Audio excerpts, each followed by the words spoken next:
जय हिंद दोस्तों, आप सभी का स्वागत है आपके अपने YouTube channel D2M study point पे। दोस्तों, जैसा कि हमने लूसेंट का सीरीज स्टार्ट किया था और ये लूसेंट आपका न्यू एडिशन 2025 18वां संस्करण है, जिसमें दोस्तों हमने प्राचीन भारतीय इतिहास को शुरू किया, जिसमें हमने 5 टॉपिक तक कंप्लीट करवा दिया है। ये आपका छठा टॉपिक है। छठा टॉपिक आपका है जैन धर्म। क्या है? जैन धर्म। तो चलिए हम स्टार्ट करते हैं। अगर आप सभी को वीडियो पसंद आए तो वीडियो को जरूर लाइक करें। तो चलिए हम देखते हैं जैन धर्म। जैन धर्म के संस्थापक एवं प्रथम तीर्थकर ऋषभदेव थे। जैन धर्म के संस्थापक कौन है? ऋषभदेव। और ऋषभदेव जो थे ये जैन धर्म के प्रथम तीर्थकर थे। ये आपको बातें ध्यान में रखना है। कितने नंबर के? तो ये प्रथम यानी कि 1 नंबर के तीर्थकर थे ऋषभदेव। आगे आपका दिया गया है कि कल्पसूत्र जैन परंपरा का सर्वाधिक लोकप्रिय ग्रंथ है। इसके एक भाग में जैन धर्म के 24 तीर्थकरों के जन्म से लेकर निर्वाण तक की विविध घटनाओं का वर्णन किया गया है। उनके जीवन की 5 प्रमुख घटनाएं को विशेष रूप से प्रस्तुत किया गया है, जिसमें गर्भाधान, जन्म, गृह त्याग, ज्ञान प्राप्ति एवं प्रथम उपदेश, यानी कि ये सारे चीजें जो है जैन धर्म के सर्वाधिक लोकप्रिय ग्रंथ कल्पसूत्र में वर्णित है। जिसमें दोस्तों जैन धर्म में टोटल कितने तीर्थकर बताए गए? तो टोटल 24 तीर्थकर हुए। कितने? टोटल 24 तीर्थकर हुए, जिसमें दोस्तों ऋषभदेव पहले थे और अंतिम नंबर के महावीर स्वामी थे, जो कि उनके बारे में पढ़ेंगे। और इस कल्पसूत्र के अंतर्गत जैन धर्म के जो तीर्थकर हुए हैं उनके जन्म से लेकर निर्वाण तक यानी कि मृत्यु तक की जो घटनाएं उनके साथ घटित है, जिसमें गर्भाधान हो गया, जन्म हो गया, गृह त्याग हो गया, ज्ञान प्राप्ति हो गया, और उनके द्वारा जो उपदेश दिए गए हैं उन सारी बातों को कल्पसूत्र के अंतर्गत रखा गया है। यानी कि इस कल्पसूत्र के अंतर्गत जो है हम जानते हैं। आगे बढ़ेंगे। जैन धर्म के 23वें तीर्थकर। दोस्तों आप सभी को बता दूं कि जैन धर्म के जो 23वें तीर्थकर हुए उनका नाम था पार्श्वनाथ। कौन थे? पार्श्वनाथ 23वें नंबर के थे, जो काशी के इक्ष्वाकु वंशीय राजा अश्वसेन के पुत्र थे। उन्होंने 30 वर्ष की अवस्था में संन्यास जीवन को स्वीकारा। तो यहाँ पे ध्यान में रखना है कि जैन धर्म के 23वें तीर्थकर जो हुए उनका नाम था पार्श्वनाथ, जो काशी के इक्ष्वाकु वंशीय राजा अश्वसेन के पुत्र थे। इन्होंने 30 वर्ष की अवस्था में संन्यास जीवन को स्वीकारा, यानी कि संन्यास जीवन 30 वर्ष की अवस्था में स्वीकार कर लिया। इनके द्वारा दी गई शिक्षा थी हिंसा न करना, सदा सत्य बोलना, चोरी न करना, संपत्ति न रखना। ये दोस्तों पार्श्वनाथ के द्वारा दी गई शिक्षा थी। 4 शिक्षा थी। कौन कौन? हिंसा न करना, सदा सत्य बोलना, चोरी न करना, संपत्ति न रखना। आगे बढ़ेंगे। आगे आपका है कि महावीर स्वामी जैन धर्म के 24वें एवं अंतिम तीर्थकर थे, जो कि हमने बताया था कि टोटल जैन धर्म में तीर्थकों की संख्या जो थी वो कितनी थी? 24। जो कि दोस्तों 24 नंबर के जो थे वो थे आपके महावीर स्वामी, जो कि हम कह सकते हैं कि ये सबसे अंतिम गुरु थे। महावीर का जन्म जो हुआ वो 540 ईसा पूर्व में कुंडल ग्राम यानी कि वैशाली में हुआ था। इनके पिता सिद्धार्थ ज्ञातक कुल के सरदार थे। माता त्रिशला लिच्छवी राजा चेटक की बहन थी। तो ये महावीर स्वामी के बारे में दिया गया है कि महावीर स्वामी का जन्म जो हुआ वो 540 ईसा पूर्व में कुंडल ग्राम वैशाली में हुआ था। इनके पिता का नाम सिद्धार्थ था, जो कि ज्ञातक कुल के सरदार थे। माता का नाम त्रिशला था, जो कि लिच्छवी राजा चेटक की बहन थी। आगे बढ़ेंगे। महावीर की पत्नी का नाम जो था वो यशोदा था। क्या था? यशोदा। और पुत्री का नाम यनुजा प्रियदर्शनी था। महावीर के बचपन का नाम वर्धमान था। महावीर के बचपन का नाम क्या था? वर्धमान था। इन्होंने 30 वर्ष की उम्र में माता पिता की मृत्यु के पश्चात अपने बड़े भाई नंदी वर्धन से अनुमति लेकर संन्यास जीवन को स्वीकारा। 12 वर्ष की कठिन तपस्या के बाद महावीर को जो है जाम्बिक के समीप रिजुपालिका नदी के तट पर साल के वृक्ष के नीचे तपस्या करते करते हुए संपूर्ण ज्ञान का बोध हुआ, यानी कि संपूर्ण ज्ञान की प्राप्ति हुई। इसी समय से महावीर जो है जीन है, जीन का मतलब विजेता, अहर्त का मतलब पूज्य, यानी कि जीन और अहर्त और निग्रंथ यानी कि बंधनहीन कहलाए। तो चलिए हम यहाँ पे आप समझ गए होंगे कि महावीर का बचपन का नाम क्या था, वर्धमान था। उन्होंने 30 वर्ष के उम्र में माता पिता के मृत्यु के पश्चात जो है अपने बड़े भाई नंदीवर्धन से अनुमति लेकर संन्यास जीवन को स्वीकारा। 12 वर्ष की कठिन तपस्या किए, जिसके बाद उन्हें जाम्बिक के समीप जो है रिजुपालिका नदी के तट पर साल के वृक्ष के नीचे जो है संपूर्ण ज्ञान की प्राप्ति हुई। इसी समय से वो जो है जीन, अहर्त और निग्रंथ कहलाए। यहाँ पे दोस्तों एक सारणी बना हुआ है। क्या दिया गया है कि महावीर के गर्भाधान के समय उनकी माता त्रिशला ने 14 वस्तुओं का स्वप्न देखा था। जब वो गर्भ में थे यानी कि महावीर स्वामी, तो उनकी माता त्रिशला ने 14 वस्तुओं का स्वप्न देखा था। 14 वस्तुएं थे, हाथी थे, बैल थे, शेर, देवी, लक्ष्मी, कलश, पालकी, सरोवर, छोटी नदी, अग्नि, ध्वज, माला, रत्नों का ढेर, सूर्य एवं चंद्रमा। उन्होंने अपने सपने के बारे में एक ज्योतिष को बात की। ज्योतिष ने बताया कि वे एक ऐसे पुत्र को जन्म देगी जो या तो राज्याध्यक्ष होगा अथवा एक महान संत होगा। ये बातें दोस्तों आपको ध्यान में रखना है। ये डाटा अभी तक पूछा नहीं गया, लेकिन आप जानकारी के लिए इस डाटा को याद कर सकते हैं। तो चलिए हम आगे बढ़ते हैं। आगे दोस्तों दिया गया है उत्तरायण सूत्र। क्या दिया गया है? उत्तरायण सूत्र, जो महावीर की शिक्षाओं का वर्णन है, जहां भिक्षुओं के आचार संहिता का पालन करने का वर्णन किया गया है। भिक्षुओं जो कि दोस्तों जैन धर्म के मानने वाले थे, और उत्तरायण सूत्र में महावीर के शिक्षाओं का वर्णन है, जहां भिक्षुओं के आचार संहिता का पालन करने का वर्णन किया गया है। महावीर ने अपने उपदेश प्राकृतिक अर्धमागधी भाषा में दिया। ये आपको ध्यान में रखना है। महावीर ने अपना जो उपदेश दिया है वो प्राकृत यानी कि अर्धमागधी भाषा में दिया है। महावीर के अनुयायियों को मूलतः निग्रंथ कहा जाता था। महावीर के प्रथम अनुयायी उनके दामाद जामिल बने हैं, यानी कि महावीर के जो प्रथम अनुयायी थे उनका दामाद जामिल थे। प्रथम जैन भिक्षुणी नरेश दधिवाहन की पुत्री चंपा थी। प्रथम जैन भिक्षुणी जीवनी और नरेश दधिवाहन की पुत्री चंपा थी। यहाँ पे दोस्तों प्रमुख जैन तीर्थकर और उनके प्रतीक चिन्ह दिए गए हैं, जिसमें आपका पहला है ऋषभ देव, जो कि पहले नंबर के थे। इनका जो प्रतीक चिन्ह है वो आपका सांड है। और जैन तीर्थकरों के और आगे देखेंगे तो आगे दोस्तों आपका है अजीत नाथ, जो कि ये द्वितीय नंबर के थे, दूसरे नंबर के थे, जिनका प्रतीक चिन्ह हाथी था। शंभवनाथ के जो थे ये घोड़ा है। संपा सर्व ये 7वें नंबर के हैं, यानी कि 7वें गुरु हैं, जिनका प्रतीक चिन्ह स्वास्तिक है।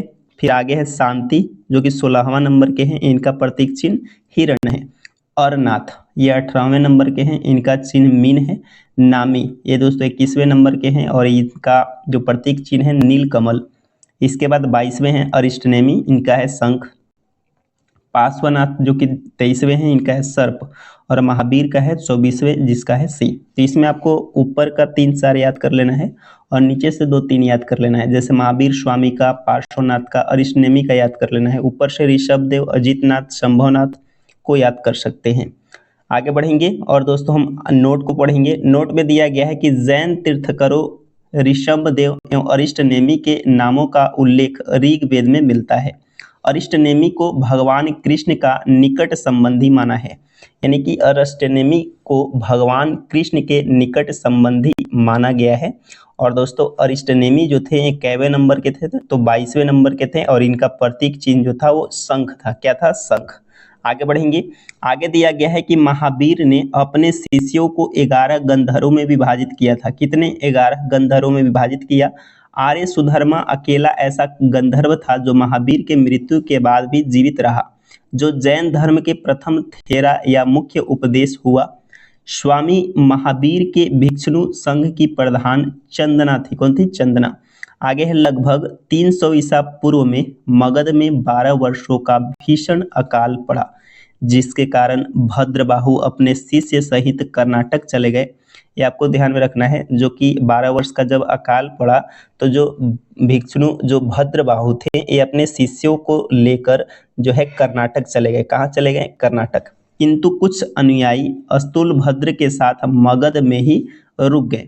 भद्रबाहु के वापस लौटने पर मगध में साधुओं से उनका गहरा मतभेद हो गया, जिसके परिणाम स्वरूप जैन मत श्वेतांबर, श्वेतांबर का मतलब होता है श्वेत वस्त्र धारण करने वाले जो हैं, और भद्रबाहु के शिष्य दिगंबर जो कि नग्न रहने वाले कहलाए। यानी कि दोस्तों जब वो भद्रबाहु कर्नाटक से लौट के आए तो उनके बीच मतभेद हो गया, और मतभेद के बाद जैन जो धर्म थे ये दो संप्रदायों में बट गया। पहला श्वेतांबर जो कि श्वेत वस्त्र को धारण करने वाले थे, और दूसरा दोस्तों भद्रबाहु के शिष्य दिगंबर कहलाए। स्थूलभद्र के श्वेतांबर कहलाए, भद्रबाहु के दिगंबर कहलाए। दिगंबर जो थे ये नग्न रहने वाले थे, वे पूरे ब्रह्मांड यानी कि पूरे प्रकृति को ही अपना वस्त्र मानते थे। कौन? दिगंबर। आगे बढ़ेंगे। आगे दोस्तों दिगंबर और श्वेतांबर के बारे में क्या कॉमन चीजें हैं और क्या डिफरेंट है ये आपके दिया गया है। तो यहाँ पे दिगंबर के बारे में पढ़ेंगे तो यह 5 निग्रहों का पालन करते थे, यथा सत्य, अहिंसा, अस्तय, अपरिग्रह एवं ब्रह्मचर्य। और श्वेतांबर को देखेंगे तो यह केवल 4 निग्रह को पालन करते थे, जिसमें यथा सत्य, अहिंसा, अस्तय और अपरिग्रह, ब्रह्मचर्य का पालन नहीं करते थे। जो श्वेतांबर जो थे ये ब्रह्मचर्य का पालन नहीं करते थे। आगे बढ़ेंगे। आगे आपका दूसरा दिया गया है कि यह संप्रदाय यानी कि दिगंबर 6 अनंत पदार्थों का अस्तित्व प्रकट करती है, यथा आत्मा यानी कि जीव, पदार्थ, अंतरिक्ष, गति, स्थिरता तथा समय। जो कि दोस्तों ये आपका आत्मा का मतलब हो गया जीव, पदार्थ का मतलब हो गया पुंदगल, अंतरिक्ष का मतलब आकाश, गति का मतलब धर्म, और स्थिरता यानी कि अधर्म तथा समय।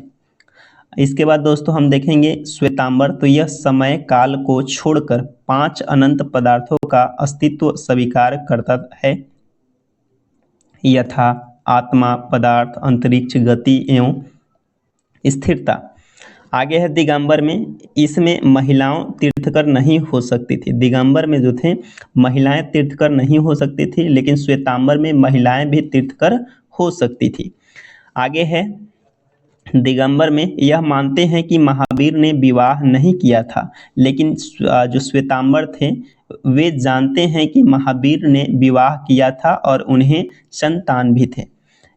आगे है कि दिगंबर यह मानते हैं कि 19वें तीर्थकर मल्लिकानाथ पुरुष थे, और श्वेतांबर जो मानते थे कि मल्लिकानाथ स्त्री थी। आगे है दिगंबर इसका कहना था, यानी कि जो दिगंबर थे इनका कहना था कि मूल जैन आगम ग्रंथ खो चुका है। यानी कि जो मूल जैन के जो आगम ग्रंथ हैं वो क्या हो चुका है? खो चुका है। लेकिन स्थूलभद्र मानते थे कि आगम ग्रंथ को स्वीकार करते हैं। आगे है दिगंबर ये मानते हैं कि कैवल्य प्राप्ति के बाद उपवास करके रहा जा सकता है। कैवल्य का मतलब ज्ञान प्राप्ति के बाद उपवास करके रहा जा सकता है। लेकिन जो श्वेतांबर थे यह मानते हैं कि कैवल्य प्राप्ति के बाद भी भोजन की आवश्यकता पड़ती है। आगे है कि दिगंबर ये स्त्रियों के इसी जीवन में मुक्ति का विरोध करते हैं, लेकिन श्वेतांबर इसी जीवन में स्त्रियों की मुक्ति की अधिकारिणी मानते हैं। आगे है यह सफेद वस्त्र नहीं पहनते थे। दिगंबर जो थे ये श्वेत वस्त्र नहीं पहनते थे, ये नग्न रहते थे, क्योंकि इसे निर्वाण मोक्ष में बाधक मानते थे। किसको? वस्त्र को। और श्वेतांबर जो थे यह सफेद वस्त्र पहनते थे तथा इनका निर्वाण मोक्ष में बाधक नहीं मानते थे। दोनों एक दूसरे के उल्टे थे। आगे दोस्तों जैन संगीतियाँ, ये बहुत बार पूछे जाते हैं, आपको ध्यान में रखना है। दो जो जैन संगीतियाँ हुई थी, जिसमें प्रथम था 300 ईसा पूर्व में, स्थल पाटलिपुत्र में हुआ, अध्यक्षता स्थूलभद्र ने किया। दूसरा जैन संगीति 512 ईस्वी में हुआ, जो कि वल्लभी गुजरात में, और इसकी अध्यक्षता क्षमा श्रवण ने किया। आगे है जैन धर्म में त्रिरत्न है, सम्यक दर्शन, सही विश्वास होता है, सम्यक दर्शन का मतलब सम्यक ज्ञान यानी कि सही ज्ञान, और सम्यक आचरण सही आचरण। ये दोस्तों जैन धर्म के त्रिरत्न कहलाते हैं, सम्यक दर्शन, सम्यक ज्ञान, सम्यक आचरण। आगे बढ़ेंगे, त्रिरत्न के अनुशीलन में निम्न 5 महाव्रतों का पालन अनिवार्य है। पहला अहिंसा, सत्य वचन, अस्तय, अपरिग्रह और ब्रह्मचर्य। क्या है? अहिंसा, सत्य वचन, अस्तय, अपरिग्रह। अपरिग्रह का मतलब होता है धन संपत्ति को इकट्ठा नहीं किया जाता था जैन धर्म में, यानी कि अपरिग्रह मतलब धन संपत्ति को जो है आपके पास रखने का अधिकार नहीं है, यानी कि आप अपरिग्रह नहीं कर सकते हैं। ब्रह्मचर्य ये सब पालन करते थे। जैन धर्म के 5 वरों शिक्षा, अन्न, चिकित्सा और आवास के सिद्धांत ने इसे लोकप्रिय बनाने में मदद की। जैन धर्म में ईश्वर की मान्यता नहीं है, आपको ध्यान में रखना है। जैन धर्म में ईश्वर की मान्यता नहीं है। जैन धर्म में आत्मा की मान्यता है। जैनियों के अनुसार शिव यानी कि आत्मा न केवल मनुष्यों एवं पशु पक्षियों में वरन पेड़ पौधे, पत्थरों एवं जल में भी पाया जाता है, ये मानते थे जैन धर्म में। जैन धर्म के अनुयायी सृष्टि का निर्माण जीव तथा अजीव नामक 2 मूल तत्वों से हुआ है। जीव चेतन तत्व है और अजीव अचेतन यानी कि जड़ तत्व। फदगल काल, आकाश, धर्म, अधर्म। महावीर पूर्व जन्म एवं कर्मवाद में विश्वास करते थे। महावीर जो थे ये पूर्व जन्म और कर्मवाद में विश्वास रखते थे। जैन धर्म के सप्तभंगी ज्ञान के अन्य नाम जो थे स्यादवाद और अनेकांतवाद है। जैन धर्म का मौलिक सिद्धांत है। जैन धर्म का मौलिक सिद्धांत जो है आपका स्यादवाद है और अकेंतावाद है। आगे है, जैन धर्म ने अपने आध्यात्मिक विचारों को सांख्य दर्शन से ग्रहण किया। जैन धर्म के प्रमुख त्योहार जो थे वो महावीर जयंती, पर्युषण, अष्टहिंका और दीपावली थे। आगे है कि जैन धर्म मानने वाले कुछ राजा थे। कौन कौन? उदयन थे, वनराज थे, चंद्रगुप्त मौर्य, कलिंग नरेश खारवेल, राष्ट्रकूट राजा अमोघ वर्ष और चंदेल शासक। ये सारे जो शासक थे, जो राजा थे, ये जो है जैन धर्म को मानते थे। मैसूर के गंग वंश के राजाओं के सेनापति एवं प्रधानमंत्री चामुंड राय के प्रोत्साहन से कर्नाटक के श्रवणबेलगोला में 10वीं शताब्दी के मध्य भाग में विशाल बाहुबली ग्रेनाइट पत्थर की मूर्ति गुप्तेश्वर की मूर्ति का निर्माण किया गया। गुप्तेश्वर की प्रतिमा कायोत्स्कर मुद्रा में है। महावीर तपस्या की इस मुद्रा में वह अपनी चारों ओर के वातावरण से अनभिज्ञ है।